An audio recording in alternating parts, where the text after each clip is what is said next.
السلام عليكم. الرجاء البيضاوي تحقق الفوز الثالث على التوالي، وهذه المرة أمام الزمامرة بهدفين نظيفين في الشوط الثاني، وبذلك تكون الرجاء في الصدارة مناصفة مع اتحاد طنجة وكذلك اتحاد تورقة ب9 نقاط، في انتظار مباراة بركان والفتح الرباطي، لأن بركان عندها 8 نقاط مع الوداد البيضاوي، لأن الوداد يوم أمس تعادلت مع حسنة أكادير بهدف لكل فريق، والمباراة أقيمت بدون جمهور، وبذلك خرج المدرب مونيكا غاضبا عن تنظيم المباريات بدون جمهور، وكذلك انتقاده للعصبة، ومن حقه وأنا أوافقه الرأي في ذلك.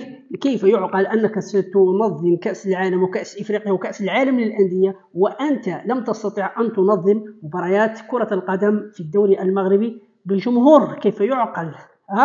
عندك سلطة، عندك بوليس، عندك مخزن، عندك عسكر، عندك كل شيء أنك تستطيع تنظم الجمهور، لأن مباراة كرة القدم بدون جمهور من أحسن وأفضل. وقفوا كرة القدم، علاش تلعبوا كرة القدم إذا كنتم غتلعبوا بدون جمهور؟ لأن الجمهور هو الذي يضيف المتعة، هو الذي يضيف الفرجة، هو الذي يضيف كل شيء لكرة القدم، ولذلك ضروري يكون الجمهور في ملاعب كرة القدم. المشاكل كتخافوا من كذا، ديروا خويا عقوبات، ديروا حلول، تسارعوا على الحلول، شوفوا الحل شنو هو الحل. اللي دار مشاكل اخويا ديروا له عقوبه، ما يدخلش الملاعب عام، ما يدخلش عامين، مدى الحياه، السجن، الغرامه. علاش تشرعت العقوبات لاجل هذا. دار الشغب اخويا ما يستحقش يدخل الملاعب، نديروا له ممنوع يدخل الملاعب مدى الحياه. كيفاش كيديروا الدول الاخرى؟ علاش حنايا ما نمنعوا الجمهور كامل؟ واحد يدير الشغب، واحد يتحرم من كرة القدم، يتحرم ما يشاهدش الفريق ديالو اللي كيبغاه؟ لا، مستحيل، هذا ظلم صح. لذلك لابد للمسؤولين على كرة القدم أن يجدوا الحل المناسب، وليس المنع على الكل. لا، المنع ليس هو الحل، بل الحل هو اللي يدير الشغب يتحمل المسؤولية. نديروا له عقوبة سيدي، غرامة والسجن ومنع من دخول الملاعب مدى الحياة. ماشي المنتخب كتبيعوا له التذاكر ديالو، المنتخب بغيتو يجيو الجمهور والفريق ما يجيلوش الجمهور. وأن الفريق كتعتمد بشكل كبير جدا على تذاكر المباريات، لأن أصلا ليس لدينا أي تسويق في الكرة المغربية. الدوري المغربي ليس لديه أي تسويق، لأن العصبة لا تمثل أي شيء في كرة القدم المغربية. العصبة هيئة نزلت ما كدير لك البرمجة فوقاش بغات هي والسلام عليكم، لم تضيف أي شيء لكرة القدم الوطنية. أعطيني شي حاجة درتها العصبة، أعطيني شي حاجة دارتها العصبة للكرة المغربية، لا في التسويق، لا في الإنتاج، لا في الإخراج، لا في الملاعب، لا في بيع المباريات، لا حاجة. شي شركة أجنبية جات شرات الدوري المغربي؟ ما كاينش صاحبي، ما كاينش كاع حتى حاجة. البطولة الانحرافية لا يوجد أي شيء اسمه الاحتراف. ورغم ذلك تمنعوا لنا الجمهور. انتم فشلتوا في تنظيم البطولة، فشلتوا في تسويق البطولة، وتجيو دابا وتحرموا الجمهور من دخول الملاعب.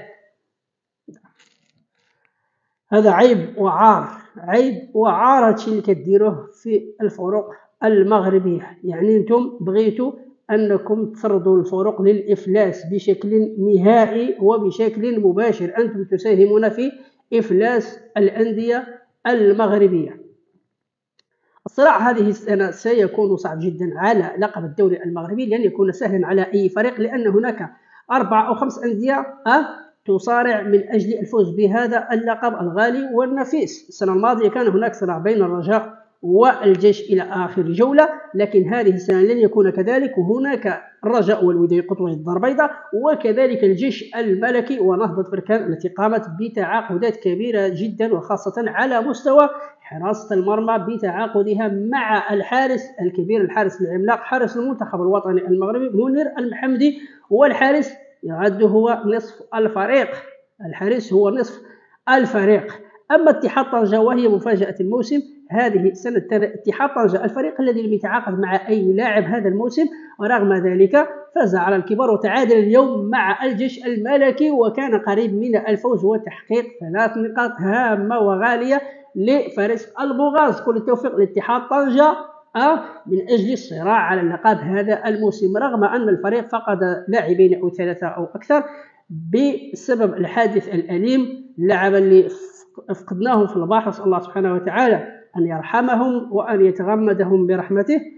ثم اللقب سيشهد منافسة كبيرة، ونتمنى التوفيق للفرق المشاركة في دوري أبطال إفريقيا والاتحاد الإفريقي، وكذلك للوداد المشاركة في كأس العالم للأندية. نحن مع كل فريق يمثل المغرب ويرفع راية المغرب في المحافل الدولية وكذلك العالمية. وما تنسوش دعمنا بالاشتراك في القناة على اليوتيوب تشجيعا لنا، وكذلك التعليقات والمشاركات على فيسبوك. سلام عليكم.